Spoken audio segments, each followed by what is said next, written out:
programas. Welcome konnichiwa. Welcome to this. Los here to talk to you about the CMLL Viernes Espectacular that happened this past week. But we can't do this review without our faithful crew here, which we got a full crew. So first, let's say, go ahead and say hi, Mikey. There we go. And also joining us again, very happy to see a healthy Papa Oso. How you doing, Papa Oso? Hola, everyone. I'm doing fantastico. Fantastic. And I am at El Segundo, and we're happy to hear. And our primo on the street, Agent Lo-Fi, at home watching so he'll be chiming in with that going on. But we are here to talk about Viernes Espectacular that happened this past week, May 2nd, 2025. Yet another special show where we saw Tra facing off against Alejandra Quintanilla from MLW fame. This was started off like a very graceful match.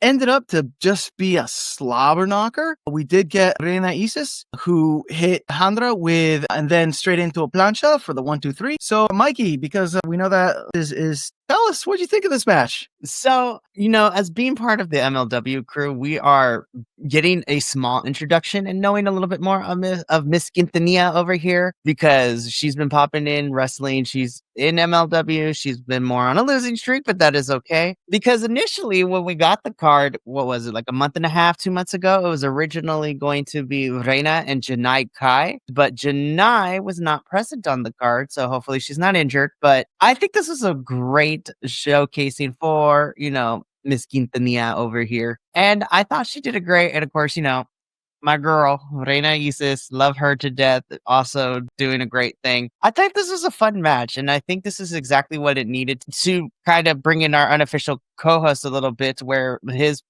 Agent Lo-Fi's predictions were that we would see a CMLL sweep. We kind of saw that for the majority of this whole entire part. So Reina Isis started things out for CMLL. So this was a fun match. I really enjoyed it. And yes, it started out as a graceful kind of typical, like, oh, look how pretty two. Damn, they beating each other up, which is great. I love it. Yeah, Papa also, what do you have to add there? Well, when I watched it, at first thing I was like, Reina Isis, where have you been? I remember seeing her when we first started watching CMLL. We used to see her all the time, and then she just sort of disappeared, and I didn't know where she had gone. So I was just like, oh, well, yay, because I freaking love her. And I think it was funny because you were like, they were very civil, sort of sweet at the beginning, and then they just sort of annihilated one another. And I have to agree with that. I thought it started out all kind of professional, quote unquote, and then it just escalated into them just whooping each other's butts. And it was so awesome. And I do love the Amazon. They are my favorite. So I loved it. Yes. Definitely. I just want to send a shout out to, I'm not sure. I know that she is coming from El Salvador. I'm not sure how much of a wrestling background she has from there. However, she worked really well with Reina Isis, who is, for all intents and purposes, a veteran in CMLL. They put on a great match. So, yep, it was a great way to start the night. And coming up on the news wire right now, we got some announcements. La Jarochita is going to get Thunder Rosa. Fantastic. June 20th. Yes. Good one. That's going to be a good one. And then this one is going to be hot. We're going to see the Chavez brothers, Los Chavez and Niebla Roja versus Leo Rush and Action Andretti, and Mascara Dorada versus Bandito. Interesting. Very nice. So, and I'm sure Agent Lo-Fi will continue to feed us the deets as they come up. But we're going to continue on with the show and on to our next match, which we saw a very interesting pairing from MLW, in my opinion, in Juan and Donovan Dijak coming out with the W. Let's bring it to you first. Will, I know that you did have some words. What'd you think of this match? Well, I actually really enjoyed the match. The match was insanely brutal, and I love that. I think it's funny because like they sort of crossover matches, I guess you might say, they tend to be a lot more brutal than like when the luchador only sort of matches happen. Because I always say that the luchador like matches are really pretty. They're choreographed. They feel dancey and beautiful, and this one was not that at all. It's extremely brutal, and I loved it. And yes, it was funny when I was watching it and Dijak walked out. I sent the text in the group. Are you freaking kidding me right now? Like freaking Dijak. But he was perfect. I mean, they were perfect for you. The team they had was great. I thought they worked great. So it was actually really good. I really enjoyed it. I just was like, Dijak, dang it. But yeah, I really enjoyed it. All right. What'd you think? Well, first and foremost, I'm going to put Will on blast too, because both of us have had a long history with this current iteration of Mr. Dijak over here. So it's been really fun to see him transition into where we have seen him in MLW and CMLL and some of the other independent stuff. I loved this match for two reasons. Number one, I thought that Dijak and Zandokin definitely had some really good chemistry together. And I would love to see them go more one-on-one. Yeah, Agent Lo-Fi, thank you for the thoughts too, because I agree with him. And the other thing too, and I've said this on multiple occasions across multiple reviews too, because my interest was piqued when we saw Ikuru in the Grand Prix, though he didn't get too much time to shine during the Grand Prix. And since then, I'm just like, I'm really digging his style. And it makes me excited because this is just a taste. I can't imagine if this is what Ikuru brings to a tag team match with 2/3 as our favorite Ghost Ship Galleon crew. I can't even imagine, and I get to break that news later at the end of the show, to see what he does against two very different styles of luchador, but very also top level luchadors as well. So this was great. I love this match, and it was such a fun back and forth. Yeah, early when I started, I said it was a very interesting pairing because Donovan Dijak and Ikuda Kwan, when in MLW, they are on, dare I say, two different sides of the fence here. Kwan is part of Kwan, which is effectively MLW's big heel faction. I don't want to say Donovan Dijak is. I mean, he has taken a more of a heel turn, but he definitely is kind of like doing his own thing. So seeing those two work together and actually work together really well.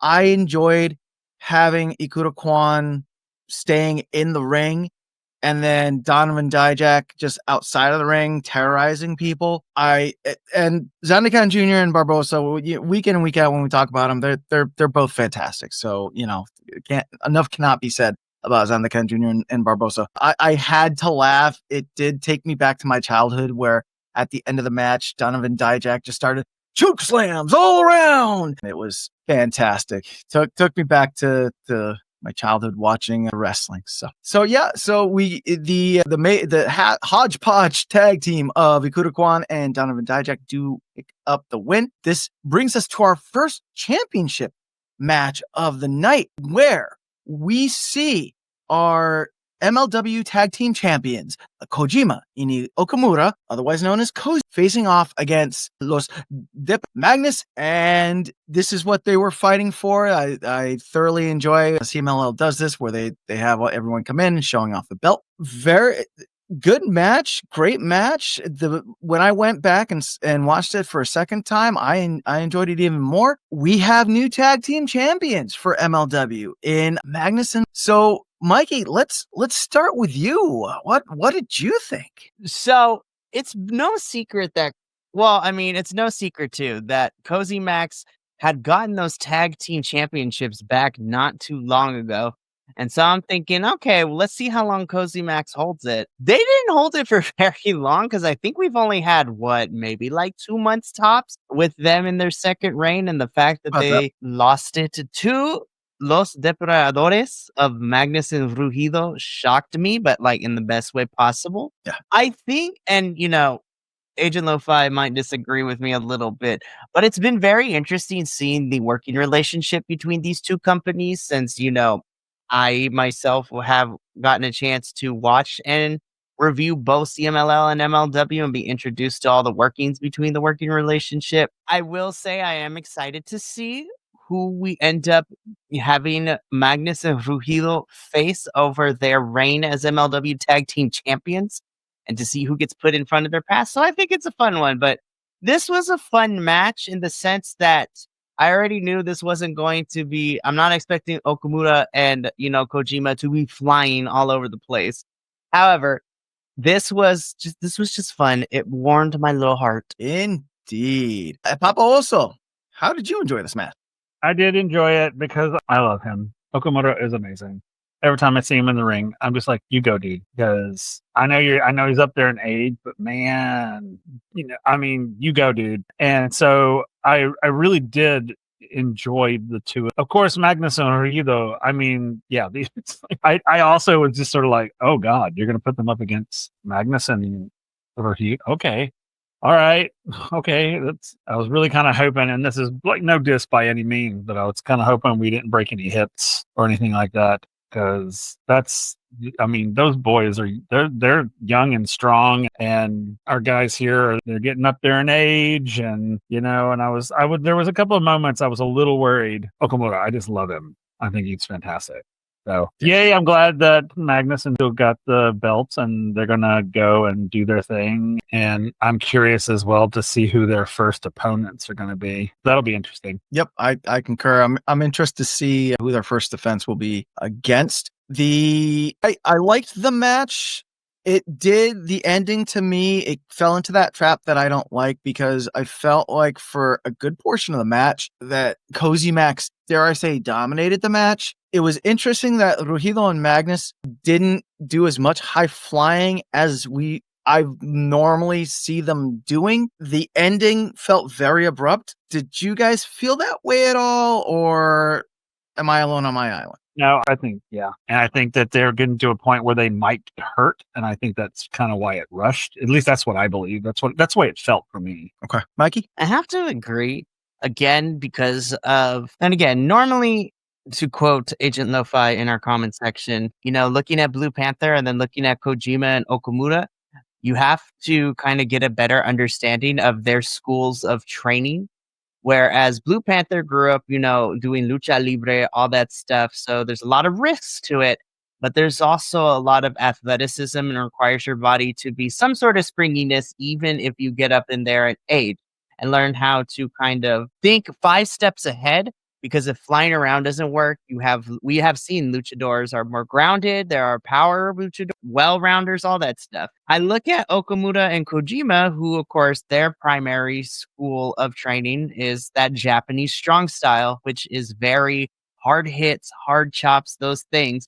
So they learned to take a punch and take a hit, but over time, as we've seen with some of the current stars over in, New Japan, who are currently getting surgeries, wishing you luck, Mr. Tetsuya Naito. That style of wrestling can wear and tear on the body. So I kind of figured this match wasn't going to go more than maybe 10 minutes because again, Kojima and Okamura are getting up there in age. Their bodies are kind of finally catching up with them for the years and the years of the strong style. And so they kind of got gassed at the end.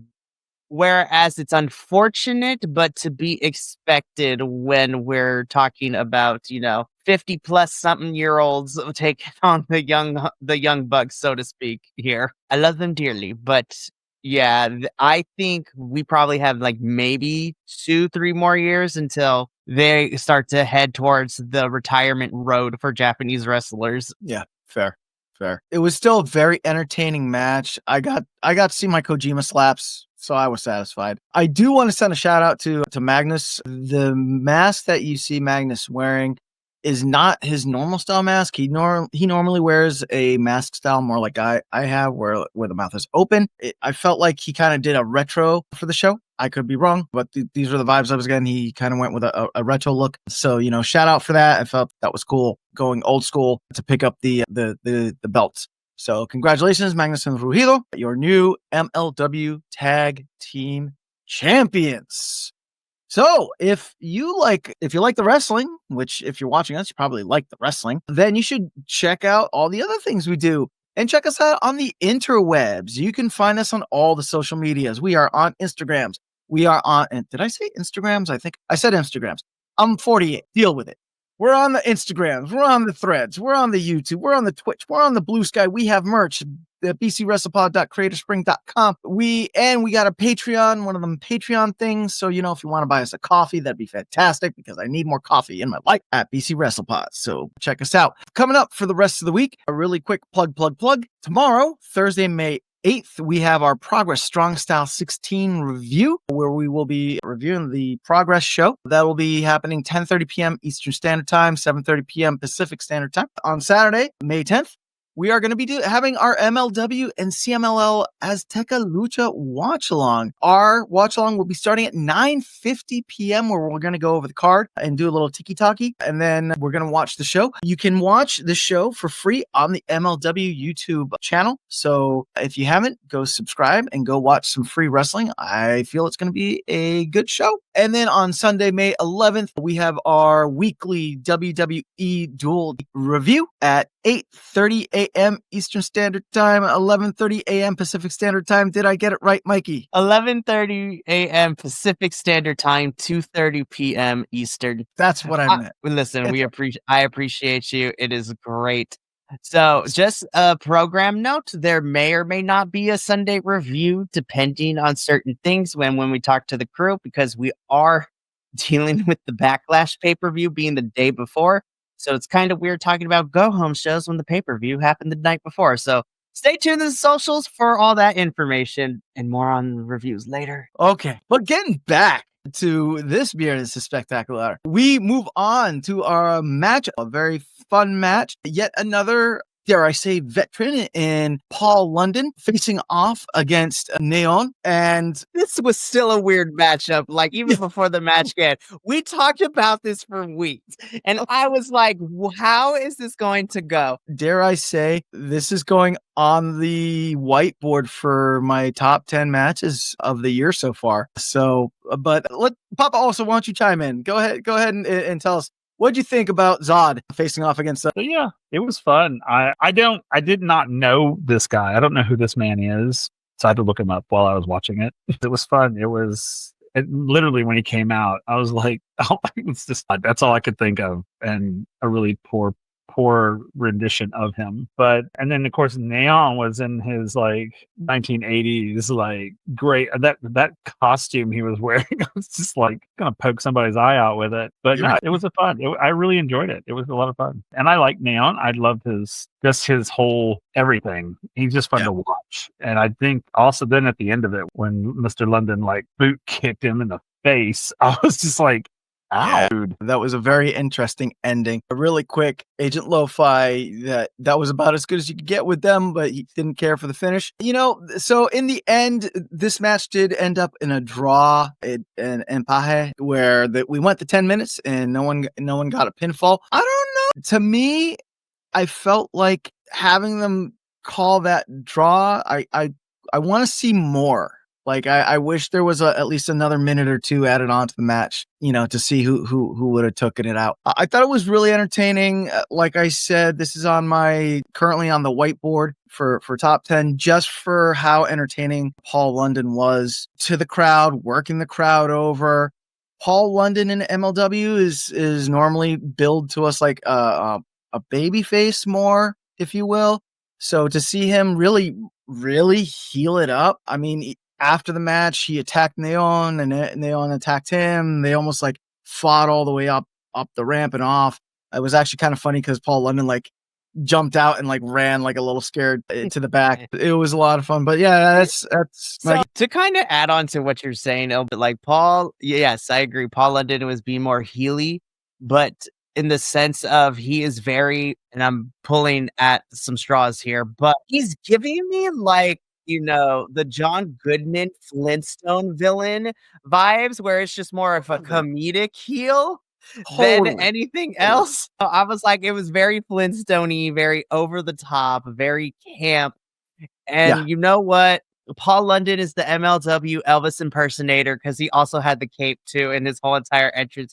I cannot unsee it, because Mama Laguillo was passing by when I was watching this. He's like, is that Elvis wrestling? I'm like, it's not, but now I can't unsee it. That's funny. I mean, I do want to just, Paul London did have some really good offense in there. He like the one, damn it, what the hell is it called? When he jumped on top of Neon. Yeah, I can't remember. And I didn't write down what it was called. The Lanza. When he hit that Lanza on Neon on the outside of the ring, that looked vicious. And, Neon, again, our typical high flyer, not really flying that high this match. So, kudos to Paul London for being able to ground Neon's attack. We did get a few nice moves from Neon off the top rope, but like his normal, like, he didn't do that normal, like, jumping from one to another maneuver and whatnot. Yep. So we end in a draw in this match, and this brings us to our next championship match. This, I felt, was I don't want to jump the shark, where we see the champion Matthew Justice defending his belt against Guerrero, and this is for the free weight MLW championship. Wow. Wowie wow. Wow. In the end, Ultimo Guerrero does end up as the new MLW openweight champion. And Mikey, let's start with you. Go ahead. So it is no secret because of all the promotions I watch, which, people are like, Mikey, how you can watch so much wrestling? And the answer to that is, what is sleep? I'm just kidding. No, but I'm very familiar with Matthew Justice only because of the things I've seen him do in MLW, but he was also made GCW appearances as well. And you know what? I love him to death. But my gosh, when I tell you that, not to say that Ultimo Guerrero has not fought his little heart out every single time he's on my screen, because he always does, but this was a lot more hard hitting than I thought it was going to be. But then again, it is for this type of championship that Matthew Justice is holding for MLW. But my goodness, I think this is the most versatile I have seen Ultimo, because he started pulling out, like, is that catch style wrestling from the British scene? Are we doing strong style stuff? I was like, Ultimo Guerrero, what else do you have in your bag that you have not been showing me lately? And like, it's those years of experience, man. I'm telling you. And then the icing on the cake for this one, the cherry on top, the creme de la, is the fact that this man walks out as our new MLW or free open weight champion. And I'm like, oh my goodness. Yeah, I got that feeling, Ancient Lo-Fi. This man is giving me Brawler for those D&D nerds. He is giving me Pugilist, where he can wrestle in the ring, but he also can fight in the streets. This was probably my favorite match of the whole entire event. That's saying something, because I also really enjoyed the main event. This was a phenomenal match. And CMLL, MLW, can we get a round two between these two? Because I'd be here for it.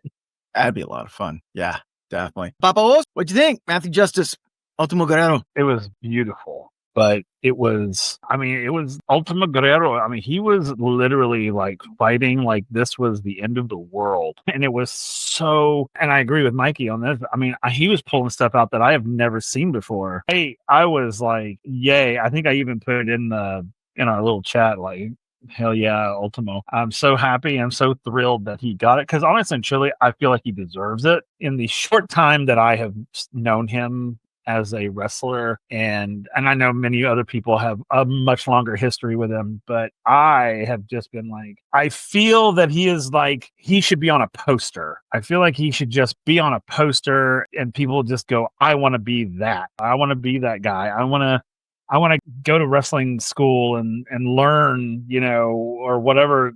I just think he has that, and he just has that sort of presence and that sort of energy and charisma, and I think he just deserves it. And I thought this was the absolute perfect thing for him to get this championship. So yeah, definitely. So two things from my own little world here. Number one, this match, it was a great match. I feel like, to me, this match felt like what I call the Rocky IV end fight match. So for no one that has ever seen it, at the end of Rocky IV, Rocky's the boxer. Every movie, there's like a big montage. There's a big person that he has to fight at the end. In Rocky IV, I feel, is the most brutal of the end fights. And there's this beautiful score done by Vince that like tells the story along with what's happening on the screen. It has like exciting parts, sad, etc. And watching wrestling, I often will, when I watch matches, I'll try to match that music up with the match to see if it's giving that dramatas that I feel like it should. This match, that dramatas for me, it felt like, at the end, Matthew Justice came in, he was really, putting the screws to Ultimo Guerrero, and then starts fighting back, and then, at the end you get that, and then Ultimo Guerrero, ba, ba, ba, and then boom, he gets the 1, 2, 3, and he gets the belt. So that was, that was great. What was the second thing? I can't remember the second thing. You got so excited you forgot. And then the second thing I had was I was really interested to see how Matthew Justice was going to wrestle without being in a small venue, because the times that we've seen him wrestling in MLW, he has utilized the small venue. He has climbed up to the top of ramparts and done, dives off of that. He's pulled out tables. He's tossed people in chairs, like that. Just like when it's to me, like when I watch Matthew Justice wrestle in MLW, that's kind of like pre-programmed. Okay, when are we going to get that spot where Matthew Justice drags the guy? Oh, there they go into the crowd, Here, Mexico is not a small venue at all, but I feel like he still was able to get some of that offense going. He did do jumps doing double fist chop down on off a barricade. It was a well wrestled match, both individuals, very entertaining. I agree as well. This is also on that top 10 list. Good to know that CMLL is not keen on outside barrier battles. So nowadays, good to know. Agent Lo-Fi, definitely, it was a good match. And this brings us to Ultimo Guerrero is your new openweight champion for MLW. And this brings us to our main event, pitting the time splitter Kushida versus a returning to Viernes Espectacular. He did wrestle in the children's show on Sunday. This is his first match back in Viernes Espectacular. Still a lot of question marks. How his arm's doing, because he has had a lot of time off. See how he was going to react to Kushida. And really well fought match. In the end, we do get Místico coming up with the win. Not with the Mística, however, which I'll bring that up later. Papa, also, let's start with you. Our main event. How'd you like it? I really liked it, but I am also going to agree with Agent Lo in the fact that it was really good, but didn't end up with an Ultimo Guerrero win at the end. But I love Kushida. I love him so much. Every time I see him, I just smile. And I love how he's gotten even more sort of crazy with his costuming. I love this. I love everything about this man, and it was so fun. And it was really cool to see him go up against Místico. I thought that was really neat. What a neat pairing that was. But I totally liked this one. I really did. I liked this one as well. I mean, obviously the Ultimo Guerrero one was my absolute favorite match of the night, but this one was pretty close. I really liked this one. So it's no surprise to me that I'm always going to root for my boy Kushida, because I am a big fan of his. But I was really excited to see that Místico would be, well, at least on Viernes, would be coming back, after having some time off to deal with his injury and all that good stuff, and to be able to have this match. I still think it was really, really solid beginning to end. Místico is fantastic. Kushida is fantastic. And I still really, really, really love this match, and I think it's a lot of fun. But I think this was a really fantastic match. So the in-ring was solid. It was really good. But I feel that I agree with Will and Agent Lo-Fi. I think this was a fantastic main event for a Viernes, but it just was going to be hard to compete with the moment of watching Ultimo get that belt put around his waist after he won it. So I loved it. It was great. Also, I agree with Agent Lo-Fi, because I did tune in for that match because I wanted to see how it would go, and it did not disappoint with Kushida and Templario from yesterday's show. It was a really fun match. And we're going to talk about you in a little bit, Templario, because you're going to be busy this weekend, my boy. Yeah. Indeed. Love this match. It was great. Yeah, it was a good match. It's great to see Místico back. I feel it felt like Místico is still a little holding back a little bit. It was interesting that Kushida didn't go straight towards Místico's bad arm, because Kushida, again, one of those characters that on MLW is more of babyface, like tweener, if you will. But of course, here in CMLL, he's coming out as the rudo, especially wrestling against Místico. So it was interesting to see that instead of going after Místico's bad arm, he went after Místico's good arm for majority of the match, and then in the latter half of the match, he went after Mystico's bad arm. Also interesting to see that Mystico hit the Mystica on Kushida. As we know, the Mystica is Mystico's move, his finisher. Kushida was able to kind of squirm out of it, and Mystico reversed it into a torture rack, small package situation and got the submission out of Kushida that way. But I feel like it also showed how good like Kushida is to work with that. But it was great match, very entertaining. Yeah, definitely. I feel overshadowed by the Ultimo Guerrero match just because Guerrero got his moment, but it was a good match. And this was the end of the MLW, CMLL versus MLW Viernes Espectacular from Arena. Coming up this Friday, we have, going back to good old CMLL goodness, our first match, we will be seeing Fuego versus El Coyote. Our second match, we're going to have Amazona action, which Suhui and India Su versus Duxis. And our next match will be Star Black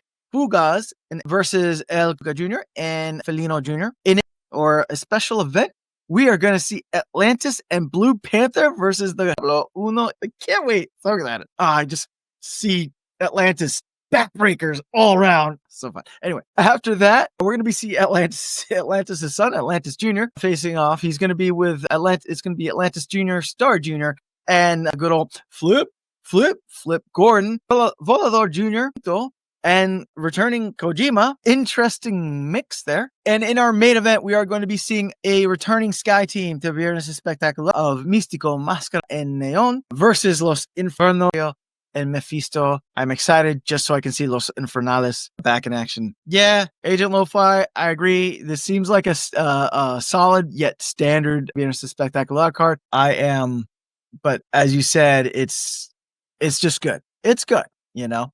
So, and also if you can't watch Viernes Espectacular, then CMLL does have other shows throughout the week. They have a Sunday show from Mexico on Mondays, Saturdays and Tuesdays. They have shows at both Arena México and at the Arena at Guadalajara. Martes de Glamour, Arena Coliseo, Guadalajara. All of these end up on the CMLL YouTube channel. So please, please go watch the lucha. Please. It's really good. And then we have some upcoming lucha with CMLL talent. As we mentioned, this weekend is our watch along where it's going to be Azteca Lucha MLW versus CMLL in Chicago, Saturday, May 10th. Our start time is going to be 9:50 p.m. Eastern Standard Time, 8:50 p.m. Central Standard Time, and 6:50 p.m. Pacific Standard Time. June 17th on Tuesday for the Tuesday Arena Mexico show, it is going to be CMLL versus AEW. And then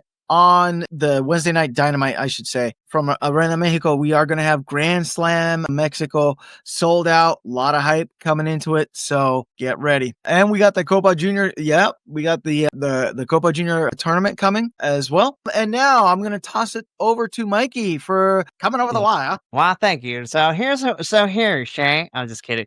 No, I can't do that for the whole entire time. But I do have a little bit of news. As we reported last week, we did get the reveal that Titan would be representing CMLL in the New Japan Best of the Super Juniors tournament.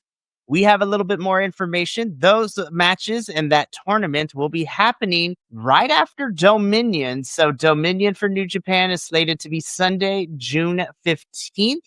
And then once Dominion is over, then we will get into a couple of weeks, 3 weeks, I believe, for Best of the Super Juniors, which is kind of exciting. And then which all, of course, leads into the G1 Climax in July and August, which is going to be a lot of fun.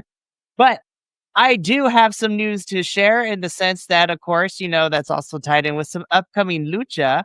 So don't mind me. I'm going to be presenting some graphics because I do want to talk about, because we do have a lot of CMLL talent all over the place this weekend. So first and foremost, on Friday, we do have our CMLL representative, the newest member of the United Empire, Templario, will be teaming up with Mr. TJP himself to take on the Best Coast, not the West Coast no more, the Best Coast Wrecking Crew.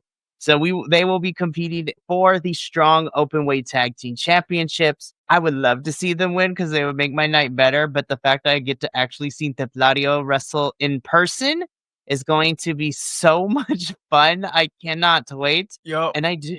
So NJPW, give Templario a ramp so he can do his running, jumping over the rope, moon flip thing. I'm interested to see what happens with all of that. So I think this is going to be a fantastic match for sure. And now that I think about it, I think this is the first for any of us three that we get to see CMLL star in action. So this is going to be good, or at least in person, I should say. But then we also get into what is currently happening on Saturday. So I am super excited because this is MLW and CMLL's Azteca Lucha. And the reason I'm bringing this up is because we got to go over this card because this is packed with surprisingly a majority of CMLL talent. So, Surprise. I'm not surprised. Well, because initially I was like, okay, we're probably going to get a fine balance between the two.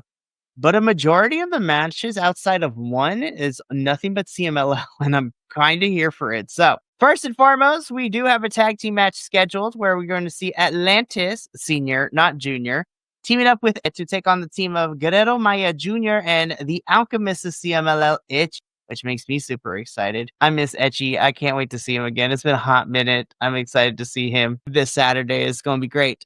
But on top of that, in a triple threat, Mist versus Templario versus this match is gonna slap. There's gonna be so much contra shenanigans going on. Probably. But the fact that Templario and Místico and Ikuru will be in the same ring together, these three have kind of been in the same scene over that featherweight championship.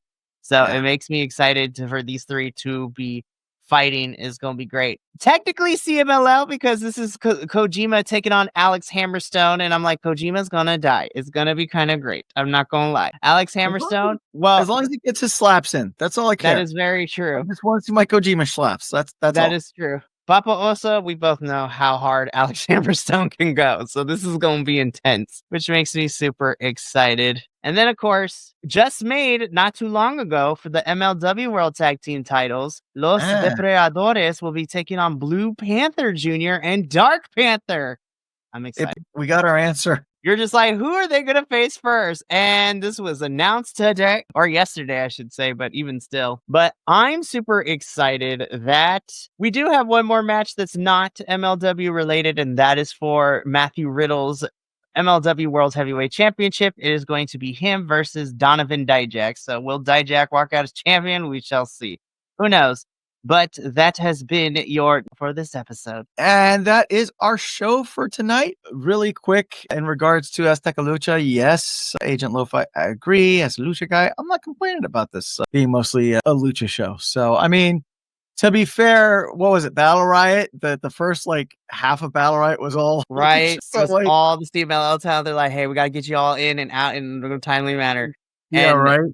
So I love the crowd was so hard pressed and booing along with us when Panther got eliminated. That broke my heart. Yeah. So, but anyway, thank you for joining us, Agent Lo-Fi, our primo. Thank you for joining us and giving us the word on the street. If you liked what you saw, please like, comment, subscribe, share, do all those social media things. And yeah, we will be back next week to cover this week's Viernes Espectacular and also Azteca Lucha. We'll a little bit of both. So for me, Jefe, and Papa also, just remember that I'm Biconic, you're Biconic, we are all Biconic, so be Biconic.